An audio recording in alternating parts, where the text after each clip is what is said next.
Corona virus को फैलने से रोका जा सकता है। खांसते या छींकते वक्त हमेशा अपने मुंह को रुमाल या टिश्यू से ढकें। हाथों को लगातार साबुन से धोएं। अपनी आंख, नाक और मुंह को छूने से रुकें।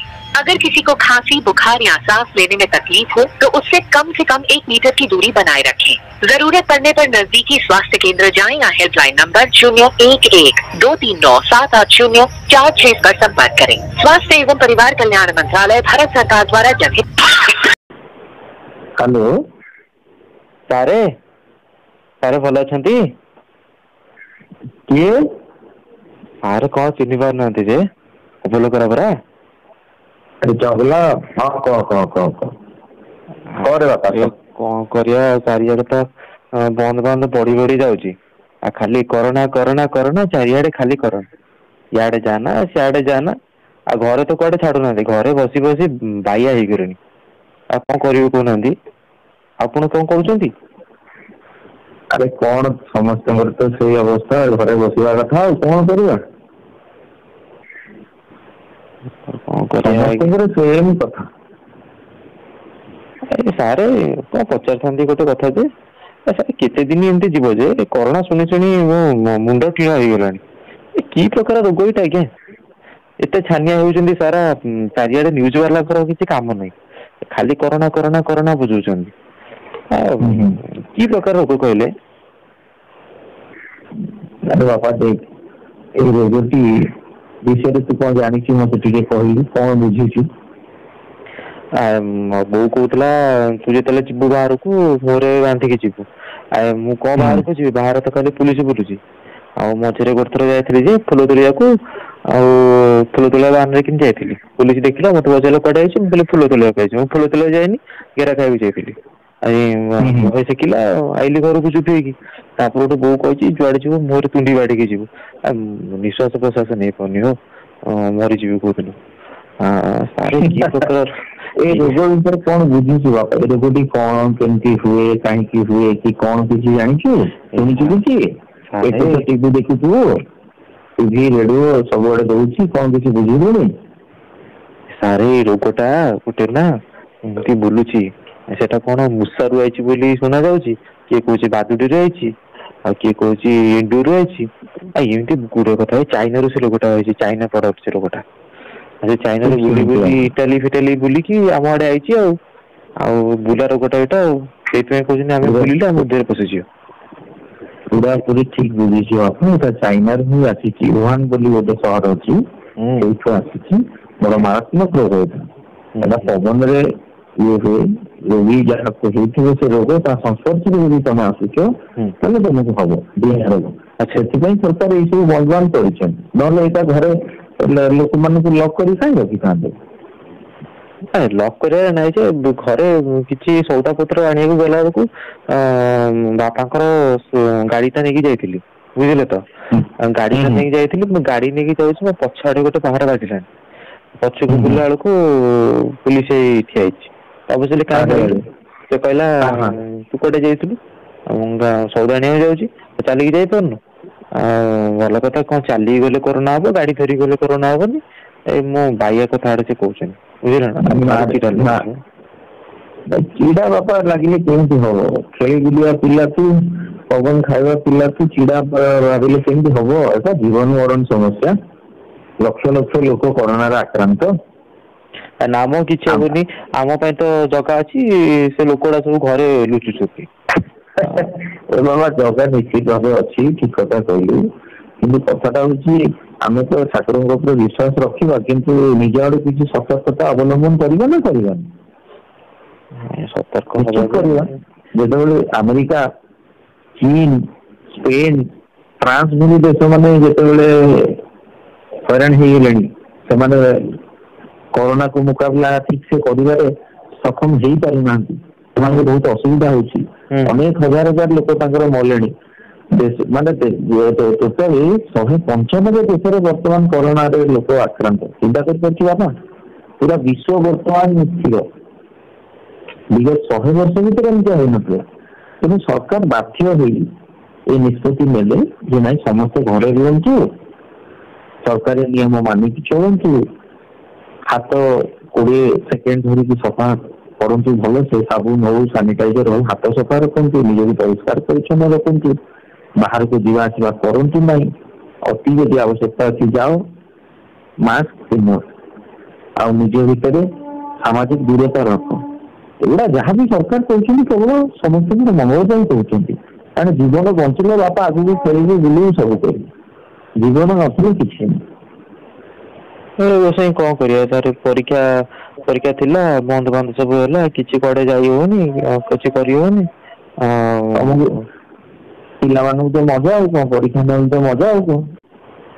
ମଜା ଯେ ପରୀକ୍ଷା ନଥିଲା ମଜା, ଏବେ ଘରେ ରହିଲା ପରେ ସଜା ଭଳିଆ ଲାଗୁଛି। ଏଇଟା ଗୋଟେ ସୁଯୋଗରେ ବାପା, ଘରେ ରହୁଛ, ଘର ଲୋକଙ୍କୁ ସମୟ ଦିଅ, ମନ ଧ୍ୟାନ ଦେଇ ପାଠ ପଢ, ମେଡିଟେସନ କର, ଯୋଗ କର, ନାଚ ଗୀତ ଡ୍ରଇଂ ଯାହାର ଯାହା ଆଗ୍ରହ ଅଛି ସବୁ କର, ନୂଆ ନୂଆ ଜିନିଷ କର। ଏ ସୁଯୋଗ ସବୁବେଳେ ମିଳେନି ବାପା। ମୁଁ ତ ମୋ ଜୀବନ କାଳରେ ଏମିତିଆ ସମୟ ଦେଖିନି। ଆଉ ଯାହା ସମସ୍ତେ କହୁଛନ୍ତି ବିଗତ 100 ବର୍ଷ ଭିତରେ ଏମିତିଆ ହେଇନଥିବ। ଗୋଟେ ଘଟଣା ସାରା ବିଶ୍ୱକୁ ଅଟକେଇ ଦେଲା।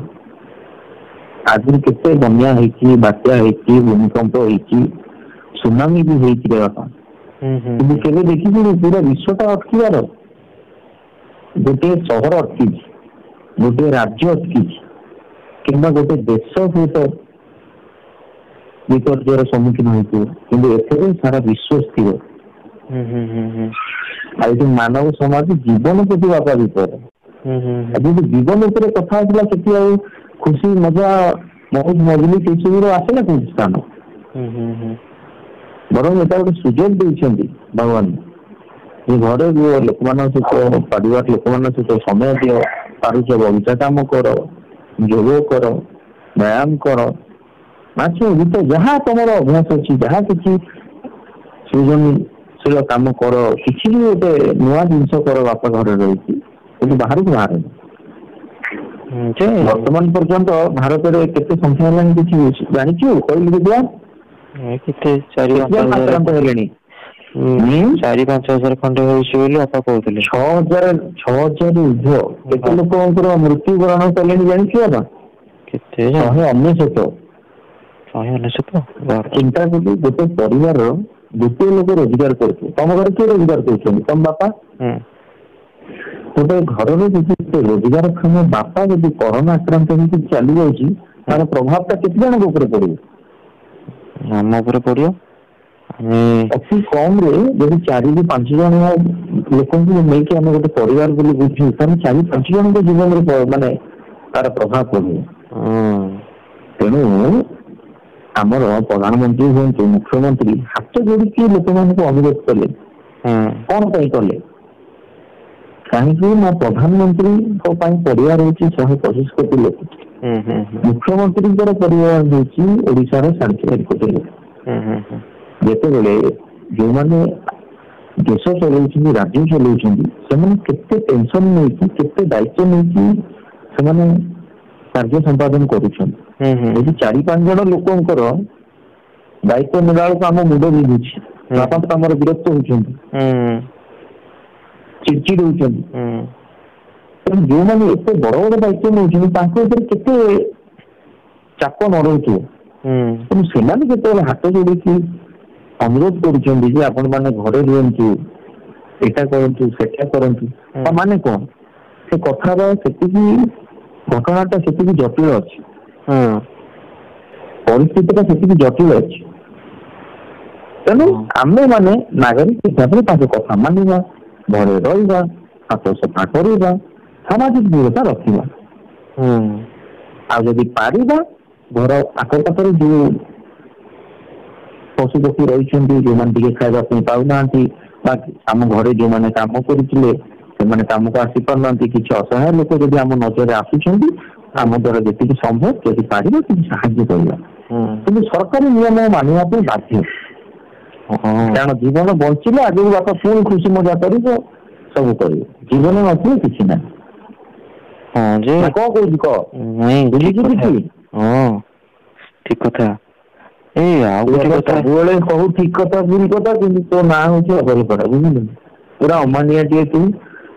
5 ଥର କହିଲେ ପୁଣି ତୁ 6 ଥର ପଚାରିବୁ, 10 ଥର କହିଲେ 11 ଥର ପଚାରିବୁ। ଆଉ କର ବାପା, କିନ୍ତୁ ଘରେ ରହ ଖାଇ ପିଇକି ଆଉ ଯଦି ପାରୁଛି ଟିକେ ବାପାଙ୍କୁ ଭବିଷ୍ୟତ କାମରେ ସାହାଯ୍ୟ କର କି ମାଆକୁ ଟିକେ ରୋଷେଇରେ ସାହାଯ୍ୟ କର ବାପା କିନ୍ତୁ ଘରେ ରହ। କଣ କରିବି ଘରେ ରହିଲେ ବାପା ବାଡଉଛି ବାହାରକୁ ଗଲେ ପୋଲିସ ବାଡଉଛି। ପୋଲିସ ବାଡଉଛି ପୋଲିସ କଣ ଆମ ଶତ୍ରୁ? ଏଇ ବାଡିଆ କଣ ଠିକ?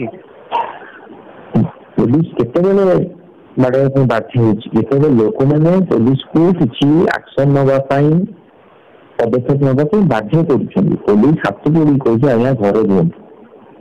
ସେମାନେ ନିଜ ଜୀବନରେ ପାଣି ଛଡେଇ ପୋଲିସ ହୁଅନ୍ତୁ ତମର ଡାକ୍ତର ହୁଅନ୍ତୁ ବାପା ନର୍ସ ହୁଅନ୍ତୁ ଯିଏ ପରିବା ବିକୁଛି ଯିଏ ତମର ସଉଦା ଦୋକାନୀ ପରିବା ଦୋକାନୀ କ୍ଷୀର ଅଣ୍ଡା ମାଛ ମାଂସ ଯୋଉମାନେ ବର୍ତ୍ତମାନ ରାଜରାସ୍ତାରେ ଅଛନ୍ତି ଆମେ ତ କିଛି ନହେଲେ ଖାଇ ପିଇକି ଘରେ ଅଛୁ ଆରାମସେ କିନ୍ତୁ ଯୋଉମାନେ ବାହାରେ ଅଛନ୍ତି ସେମାନେ ନିଜ ଜୀବନକୁ ବିପଦରେ ପକେଇକି ଯାଉଛନ୍ତି।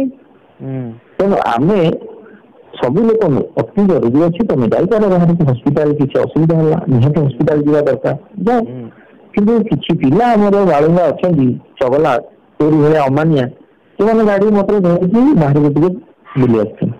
ତ ପୋଲିସ ବାଧ୍ୟ ହେଇକି ତାଙ୍କ ଉପରେ ପଦକ୍ଷେପ ନେଉଛି ଯୋଉଥିପାଇଁ କି ମୁଖ୍ୟମନ୍ତ୍ରୀ ପ୍ରଧାନମନ୍ତ୍ରୀଙ୍କର ନିର୍ଦ୍ଦେଶ ମଧ୍ୟ ରହିଛି ଯୋଉଠି ଲୋକ ଅମାନିଆ ଅବଲୋକନ ହେଉଛନ୍ତି ସେଠି ତାଙ୍କୁ ସାବାଡ କର। ଏଇ ସାବାଡଟା ନିଜର ଜୀବନ ରଖିବା ପାଇଁ ଏଥିରେ କିଛି ଖରାପ ଭାବିବାର ନାହିଁ କି ମନ ଦୁଃଖ କରିବାର ନାହିଁ।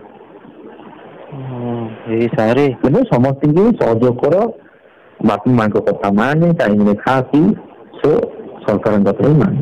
ସାରେ ତମେ କୁଆଡେ ଯିବନି ଏ ଯୋଉ ମାଡ ଫାଟି ଯାଉଛି ପୁରା ବୁଝିଲ। ତେଣୁ ସେଇ ସବୁ ଜିନିଷ ହବ।